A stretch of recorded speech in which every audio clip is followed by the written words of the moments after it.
Hi guys! Another day, another video na naman na tungkol sa mga banta mga ating pag-uusapan. Sa ngayon nga guys ay 8:30 ngayon umaga. Mamaya pa naman pasok ko, magbabike muna ako. Isasama ko to si Shishumaru, ang pinakamalit kong bantam dito. Micro Sirama nga pala tawag dito. Ang lit lang nito eh.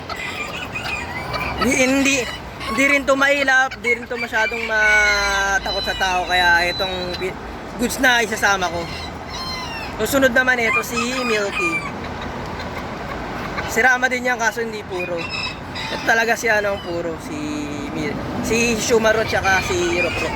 Kasama ko lang siya sa pagbabike. Ito nga pala yung Shishumaru. Gusto nyo malaman kung gaano to kaliit, kaya tinawag tong Micro Sirama Bantam. Ganito lang siya kaliit oh. Halos kasing liit lang siya ng ketchup. Kunin ko lang yung ketchup namin. Yan guys, so ganyan lang kaliit si Rokrok. Ay si Rokrok. Kakabala ko to si Rokrok. Si Shishumaru, ganyan lang siya kaliit. Yan oh. Tignan niyo yung ketchup oh, yan oh. Tinapatan niya na yung ketchup. Ang liit niya talaga. Kung may ganyan kayong ketchup, ganyan lang siya kaliit halos. Yan halos kasing taas niya lang din eh oh. Oh. Ang ganda ng format ng tindig niya yan oh. Pang show tong ganitong kaliit na bantam yan oh. Alas kasi laki niya lang yung ketchup. Medyo lumayo pa nga yung ketchup eh. Ayan o. Yan lang siya kaliit. Halos pwede ilagay sa bulsa eh. Yung sa camera, Shishumaru. Yan. Yan lang siya kaliit.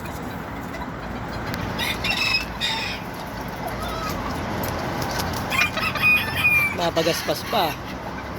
Ganyan nga.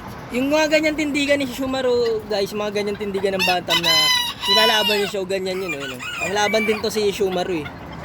Ayan, tingnan yung tindigan nyo. Di pa to na, nag-groom.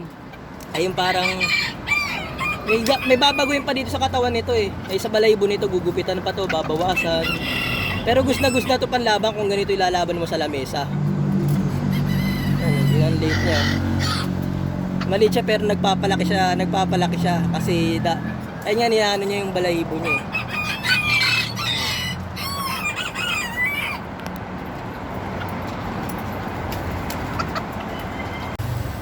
Yan siya, nakasakay sa sasabay.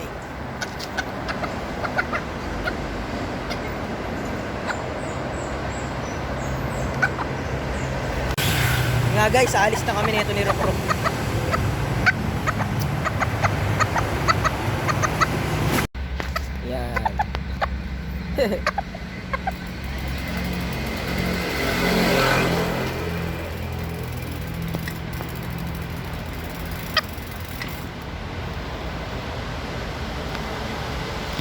Nagtitinginan siya kanina ng mga mga tao, yung mga nakamotor, mga bata.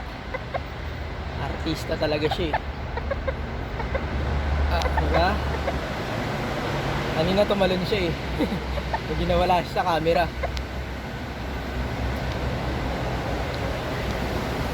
Sarap buhay, Rokrok. Ayan naman, pala si Rokrok. Shishumaru, sarap buhay si Shishumaru ah.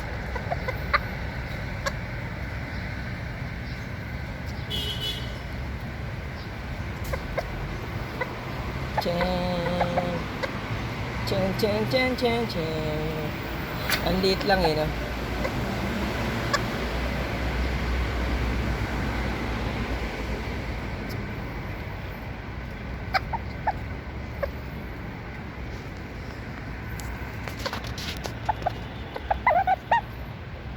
Alam, may aso, Shishumaru. May aso. Dadakmayin ka eh.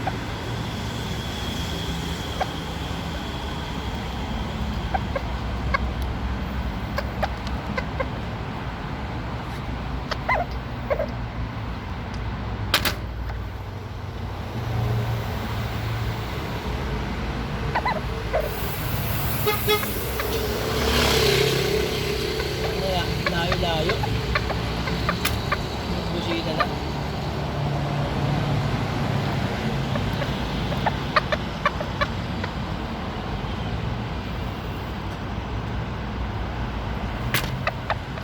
Nakakabis yung bike ko ah.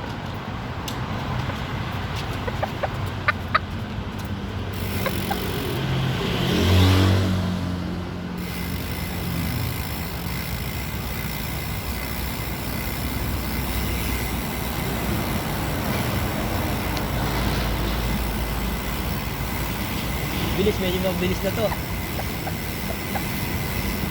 Ayan lang kapit ng balas ni Subaru ah.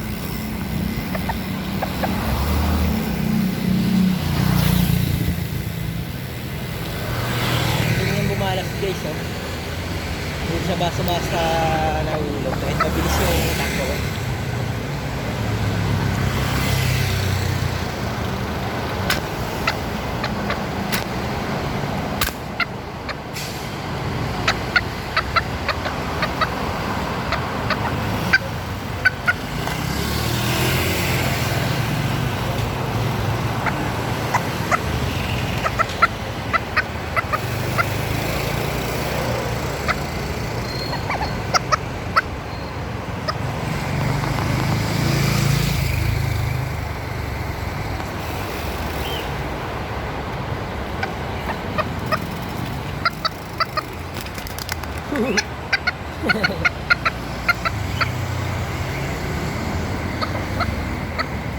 Napagod siya, nilagay muna natin siya rito.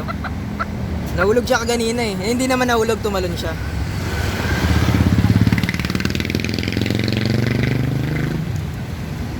Bike ulit tayo.